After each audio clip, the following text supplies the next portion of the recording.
बिस्मिल्लाहिर्रहमानिर्रहीम। प्यारे बच्चों, आज का हमारा टॉपिक है एक्सरसाइज नंबर 1.1 का चौथा क्वेश्चन। चौथा क्वेश्चन सबसे पहले हम समझने की कोशिश करेंगे, उसके बाद एक एक करके हम क्वेश्चन को हल करेंगे। कोशिश करूंगा कि आपको हर एक जो अच्छे तरीके से समझा सकूं। सबसे पहले स्टेटमेंट पढ़ते हैं, name the property used in the following. तो उसने क्वेश्चन में सिंपल अंदाज में सिर्फ पूछा है कि आपने जो क्वेश्चन हमने दिए हुए हैं कि आपने सिर्फ उनकी प्रॉपर्टी के नेम बताने हैं कि इस क्वेश्चन में इस जुज में कौन सी प्रॉपर्टी यूज हो रही है। सिर्फ जस्ट यही बताना है, जस्ट आपने। तो यहाँ पे ज़्यादा आपने एक्सप्लेनेशन करने की ज़रूरत नहीं है। क्वेश्चन जितना पूछा गया हो हमने सिर्फ डायरेक्ट उसका जवाब ही लिख देना है। अच्छा जी, पहले क्वेश्चन मैंने मैंने लिख दिया है, a+4+b is equal to a+n/4+b। यहाँ पे 3 आदाद हैं, यानी कि 2 हमारे पास मुतग़य्यर ए बी हैं और 4 एक अलग नंबर दिया हुआ है। तो यहाँ पे हम अगर 2 आदाद होते, कोई 2 मुतग़य्यर होते तो हम उसको कम्यूटेटिव प्रॉपर्टी कह सकते थे, लेकिन जहाँ पे 3 है तो ये हमारे पास क्या होगा, एसोसिएटिव प्रॉपर्टी। अब ये देखना है कि ये मल्टीप्लिकेशन है, डिवाइडेड है, एडिशन है, सब्ट्रैक्टिंग है, ये चीज़ हमने वाज़ेह तौर पर देखी हुई है। ये तो सिंपल से मिडिल क्लास के लिए क्वेश्चन है। ये यहाँ पे देखो, यहाँ पे दरमियान में हमारे पास क्या है, प्लस वाले हैं, तो हम इसको क्या कहेंगे, एसोसिएटिव प्रॉपर्टी बाय एडिशन। ये हमारे पास प्रॉपर्टी का नेम आ गया। तो यहाँ पे मैं लिख लेता हूँ, ये वाली इज एसोसिएटिव प्रॉपर्टी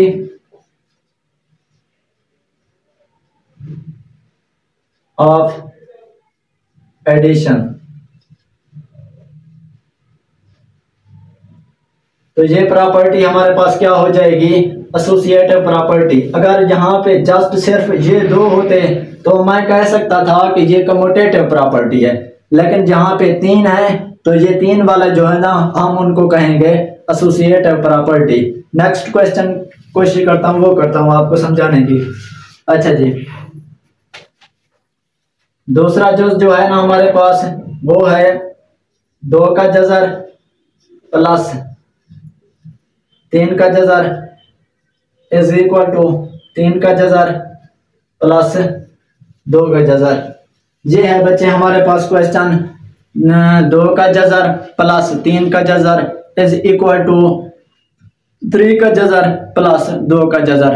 अब यहाँ पे देखो, पहले मैंने आपको बताया है कि 2 हैं, 2 होते तो कम्यूटेटिव कह सकता था, लेकिन पहले में 3 थे इसलिए मैंने उसको कहा है एसोसिएटिव। तो यहाँ पे सिर्फ 2 दिए हुए हैं तो मैं इसको क्या कहूँगा, कम्यूटेटिव प्रॉपर्टी है। इसके साथ ये कौन सी प्रॉपर्टी है, कम्यूटेटिव के अलावा, मतलब कि इसमें कौन सा एडिशन हो रहा है, सब्ट्रैक्टिंग हो रहा है, मल्टीप्लिकेशन हो रहा है, डिवाइडिंग हो रहा है, ये आपने खुद ही क्वेश्चन बता रहा होता है। तो यहाँ पे देखें दरमियान में क्या है, हमारे पास प्लस है, तो फिर मैं क्या लिखूंगा, कम्यूटेटिव प्रॉपर्टी ऑफ एडिशन। तो लिख लेता हूं मैं इसको, इज कम्यूटेटिव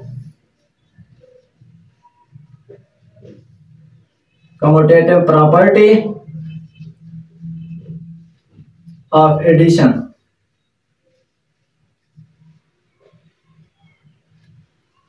तो बच्चे ये हो गया हमारे पास कम्यूटेटिव प्रॉपर्टी ऑफ एडिशन, ये हो गया क्लियर। अब करते हैं तीसरा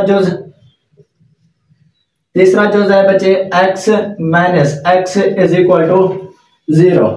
तीसरा जुज बच्चे हमारे पास है x minus x is equal to 0। अब यहाँ पे देखो 2 दी हुई हैं, यानी कि 2 किस्म के हमारे पास जुज हो रहे हैं, यानी कि प्लस में भी है और नेगेटिव में भी है, माइनस में भी है।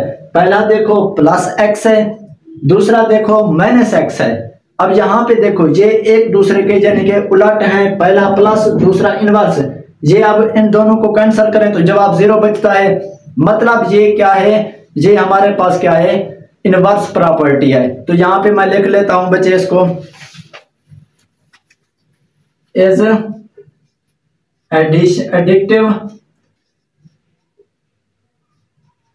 Addictive inverse property.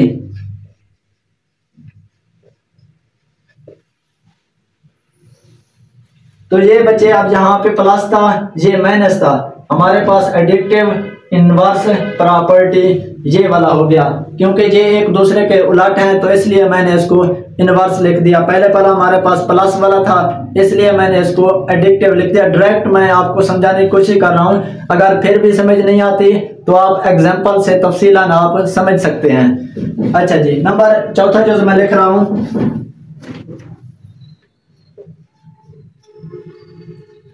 A/2 B + C = AB + AC।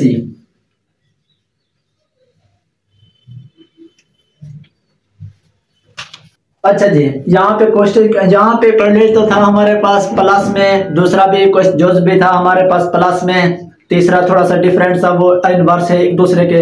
अब यहाँ पे देखो तो दो किस्म के अमल हो रहे हैं। एक तो पहला जो हो रहा है वो हमारे पास मल्टीप्लिकेटिव वाला हो रहा है, दूसरा अमल कौन सा हो रहा है वो है प्लस वाला।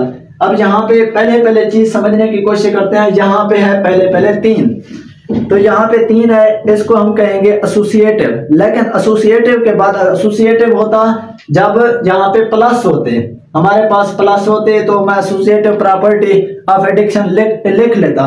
लेकिन एडिक्शन तो है, लेकिन इसके अलावा और कौन सा अमल है, क्योंकि ये दो हिस्सों में तकसीम हो रही है। तो यानी कि पहला अमल कौन सा होता है, ए मल्टीप्लाई हो रहा है, बी के साथ भी मल्टीप्लाई हो रहा है, सी के साथ मल्टीप्लाई भी हो रहा है। अब दूसरा कौन सा है, यहाँ पे दूसरे अमल को देखें, ए बी यानी कि लिख लिया डायरेक्ट उसने आगे, और उसके बाद ए सी लिख दिया है, यानी कि मल्टीप्लिकेटिव वाला भी अमल हो रहा है, दरमियान में क्या है हमारे पास प्लस वाला अमल भी हो रहा है। तो हम इसको क्या कहेंगे, डिस्ट्रीब्यूटिव लॉ ऑफ मल्टीप्लिकेशन। उसके बाद आगे क्या होगा, ओवर एडिशन। डिस्ट्रीब्यूटिव लॉ यानी कि डिस्ट्रीब्यूटिव प्रॉपर्टी भी आप कह सकते हैं, लॉ भी कह सकते हैं, डिस्ट्रीब्यूटिव प्रॉपर्टी ऑफ मल्टीप्लिकेशन। उसके बाद आगे क्या है, ओवर एडिशन। तो मैं यहां पे लिख लेता हूं, is distributive property of multiplication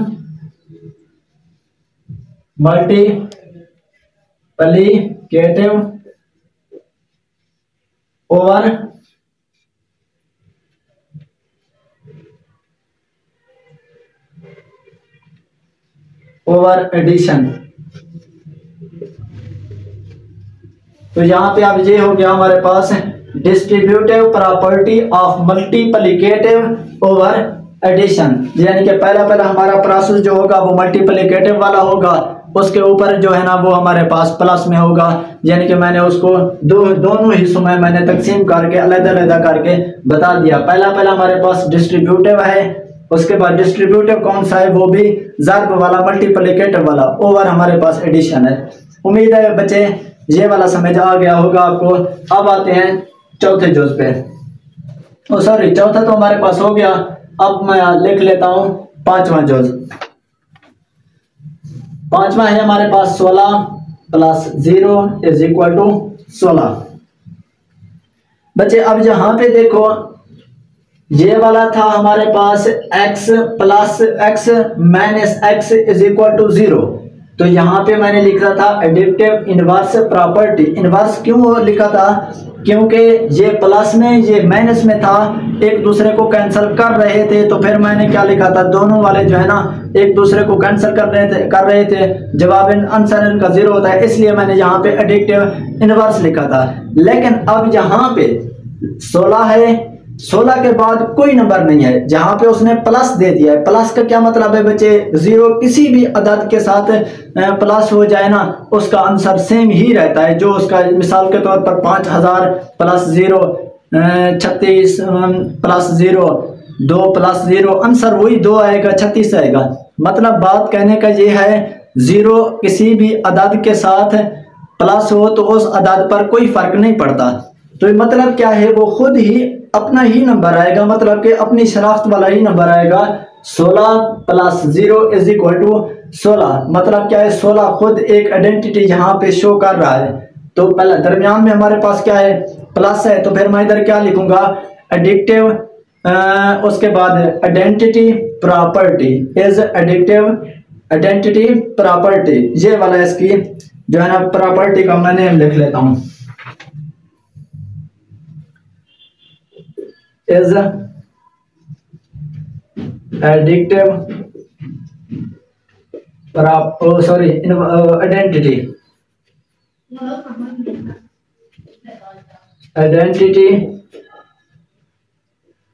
property. तो ये हो गया हमारे पास, एडिक्टिव लिख दें या एडिशन लिख दें एक ही बात है। यहाँ पे मैं एडिशन लिख लेता हूं तो ज्यादा बेहतर होगा। कुछ बच्चे ये कह रहे हैं ये एडिक्टिव क्या है, एडिशन आइडेंटिटी प्रॉपर्टी, यानी कि ये खुद 16 अपना ही एक प्लस बना रहा है 0 के साथ। अगर 0 के अलावा कोई और नंबर होता तो फिर मैं यहाँ पे कम्यूटेटिव प्रॉपर्टी ऐड कर सकता था, लेकिन यहाँ पे ये क्या हो रहा है, एडिशन आइडेंटिटी प्रॉपर्टी है, मतलब कि 16 किसी भी 0 के साथ जमा हो रहा है तो वो खुद ही अपना ही 0 नंबर निकालेगा। अच्छा जी, ये जुज आ गया हमारे पास। अब मैं लिखता हूं छठा जुज, 100 multiply 1 is equal to 100। Same condition वाला सवाल क्वेश्चन उसने दे दिया है, तो यहाँ पे पहले आप समझने की कोशिश करें। हमारे पास पहला था जो है ना, हमारे पास वो प्लस में था, इसलिए मैंने उसको एडिशन लिख दिया। अब यहाँ पे छठे जुज में आप देखें मल्टीप्लाई हो रहा है, दरमियान में अलामत सिंबल जो दी हुई है वो मल्टीप्लाई वाली है, तो फिर मैं यहाँ पे क्या लिखूंगा, मल्टीप्लिकेटिव। उसके बाद देखें 100 है, 100 1 के साथ मल्टीप्लाई हो रहा है। जो भी अदाद किसी भी अदाद के साथ मिसाल 1 के साथ मल्टीप्लाई होगा, मिसाल के तौर पर 44 है, 44 1 के साथ मल्टीप्लाई होगा, उसका आंसर सेम ही आएगा। यानी कि 1 को किसी भी अदद के साथ मल्टीप्लाई करें तो उसका आंसर पहले वाला ही रहता है, मतलब कि 1 पे उस पे ज़र्ब करने के साथ कोई फर्क नहीं पड़ेगा। मिसाल के तौर पर 444 है, 555 है, 636 है, कोई भी अदद के साथ 1 को मल्टीप्लाई करें उसका आंसर वही रहता है, मतलब कि वो खुद ही अपना आंसर निकालेगा। तो यहाँ पे भी सेम मैं ऐसा लिखूंगा, लेकिन फर्क क्या है, यहाँ पे अलामत मल्टीप्लिकेटिव है, यहाँ पे एडिशन वाली थी, तो यहाँ पे भी सेम वाले लिखूंगा मैं, एडिशन ओ सॉरी मल्टीप्लिकेटिव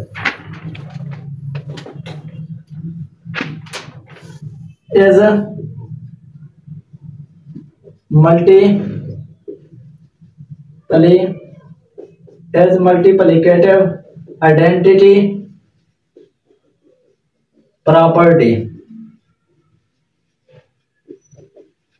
बच्चे उम्मीद है ये वाला स्टेप भी, ये वाला क्वेश्चन भी, ये वाला जुज भी आपको अच्छे तरीके से समझ आ गया होगा। यहाँ पे 1 को किसी भी अदद के साथ उसने मल्टीप्लाई किया है, उसका आंसर सेम ही आया है, मतलब कि वो खुद ही अपना आंसर निकाल रहा है। तो यहाँ सिर्फ मैंने अलामत वाला जो मल्टीप्लिकेटिव वाला है, तो सिर्फ मैंने मल्टीप्लिकेटिव आइडेंटिटी प्रॉपर्टी लिख दी है। अच्छा जी, अब 7वां जुज कर रहा हूं मैं। 7वां जुज है बच्चे, ये थोड़ा सा डिफिकल्ट नहीं है, पर थोड़ा उसने टेढ़ा करने की कोशिश की है। Is equal to 4 + 5 × 8। हाँ जी, अच्छा जी, सबसे पहले समझने की कोशिश करते हैं। पहले जुज में अगर आप देखें, पहले जुज हमारे पास क्या कर रहा है, a + 4 + b is equal to a + 4 + b। यहाँ पे उसने 3 यानी कि नंबर 2 बतगैर a b लिख दिया है, और a + b + c यानी कि 3 आदाद दे दिए उसने। तो यहाँ पे मैंने उसको क्या लिखा था, एसोसिएटिव प्रॉपर्टी। अब एसोसिएटिव कौन सी प्रॉपर्टी थी, यहाँ पे दोनों अतराफ प्लस वाले थे, तो फिर मैंने क्या लिखा था, एडिशन। लेकिन थोड़ा सा उसने फर्क यही दे दिया है, यहाँ पे सेम 1 2 3 सेम, इधर भी 3 ही आदाद दोनों अतराफ दिए हुए हैं। तो यहाँ पे उसने फर्क क्या दिया है, यहाँ पे प्लस की अलामत लगाई थी, सिंबल लगाया था, यहाँ पे मल्टीप्लाई की उसकी अलामत दे दी। सेम वही लिखूंगा, एसोसिएटिव प्रॉपर्टी ऑफ मल्टीप्लिकेशन, ये आंसर उसका आ जाएगा। नेम लिख लेता हूं मैं, is associative associative property of multiplication.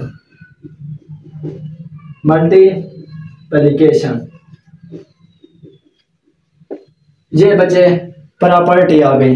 अब उम्मीद है बच्चे ये वाला जो समझ आ गया होगा। अब एक लास्ट वाला रहता है, वो करते हैं। लास्ट कौन सा है बच्चे? ये 8वां जुज़ है ना। अच्छा, 8वां जुज़ रहता है हमारे पास, और वो कौन सा है हमारे पास? A B is equal to B A. ये सिंपल सा जुज़ है हमारे पास। यहाँ पे पहले, अच्छा ये वाला तो था हमारे पास सेम पहले वाला। अब ये है हमारे पास दूसरे वाला। दूसरे वाले को पहले जैसे मैंने समझाया था, 2 अदाद थे, 2 का जज़र 3 का जज़र, सेम वैसे 3 का जज़र 2 का जज़र। लेकिन इसको मैंने क्या लिखा था? Commutative property. यहाँ पे देखो ए बी, यहाँ पे अगर भी किसी भी क्वेश्चन में अगर 2 अदाद दिए गए हो, उनमें दरमियान में कोई अलामत ना हो, तो आपने समझ जाना है ये कौन सी है? मल्टीप्लिकेटिव वाली, यानी कि मल्टीप्लाई, एक दूसरे को आदाद मल्टीप्लाई कर रहे हैं। तो यहाँ पे भी सेम कोई उसने सिंबल नहीं दिया हुआ, कोई अलामत नहीं दी हुई, तो फिर मैं क्या समझूंगा कि ये मल्टीप्लाई हो रहे हैं। A B is equal to B A. यहाँ पे भी ऐसे ही, इसको ए समझ लें, इसको बी समझ लें, लेकिन सिर्फ फर्क क्या है? दरमियान में प्लस था, तो फिर मैंने इधर क्या लिखा था? एडिशन लिखा था। यहाँ पे अब मैं क्या लिखूंगा? A B is equal to B A is a commutative property of multiplication, यानी कि ये कम्यूटेटिव प्रॉपर्टी है कौन सी? ज़र्ब वाली। तो ये यहाँ पे मैं लिख लेता हूं, इज कम्यूटेटिव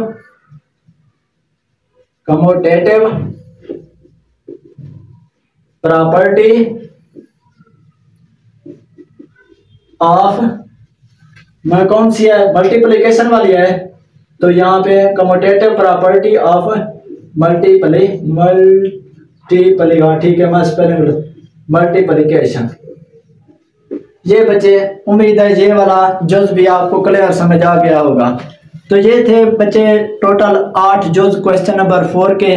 तो फिर मैंने एक एक क्वेश्चन को हल किया है। तो बच्चे मेरा कहने का मकसद ये है कि ये सिंपल से क्वेश्चन थे। ये छोटे छोटे बच्चे तकरीबन मिडिल क्लास वालों के ये वही क्वेश्चन है। मिडिल क्लासों में आपने 6वीं 7वीं 8वीं में ये क्वेश्चन आपने पढ़े होंगे। तो बात कहने का मकसद ये है कि ये क्वेश्चन एक एक कराने का मतलब ये है कि ये बात नहीं है कि अगले क्वेश्चन जो मुझे नहीं आते या क्लियर समझ नहीं आ रही, एक एक क्वेश्चन का कराने का मतलब यही है कि हर बच्चे को एक एक क्वेश्चन इजीली समझ आ जाए। तो मेरी वीडियो काफ़ी लंबी तो हो जाती है, लेकिन बात कहने का ये कोशिश करता हूँ कि आपको अच्छे तरीके से एक एक क्वेश्चन समझा सकूँ। तो अगर आपको हमारी वीडियो पसंद आती है, अगर आप इसमें से कोई भी मिस्टेक, गलती वगैरह समझाना चाहें मुझे, वो इजीली आप बिला झिझक कमेंट में मुझे बता सकते हैं। कोशिश करता हूं कि आपको अच्छे तरीके से समझा सकूं। जो मेरे पास नॉलेज है वो आपको अच्छे तरीके से कोशिश करता हूं समझाने की। लेकिन बात यह अगर कोई भी मिस्टेक हो जाए, आदमियों को फरिश्ता अल्लाह माफ़ करे नहीं हो, तो बात कहने का ये है आप उसमें कमेंट सेक्शन में अपनी राय ज़रूर दीजिए कि हमारी वीडियो आपको कैसी लगती है, और जो नेक्स्ट वीडियो का हमारा इंतज़ार कीजिए। अल्लाह हाफ़िज़।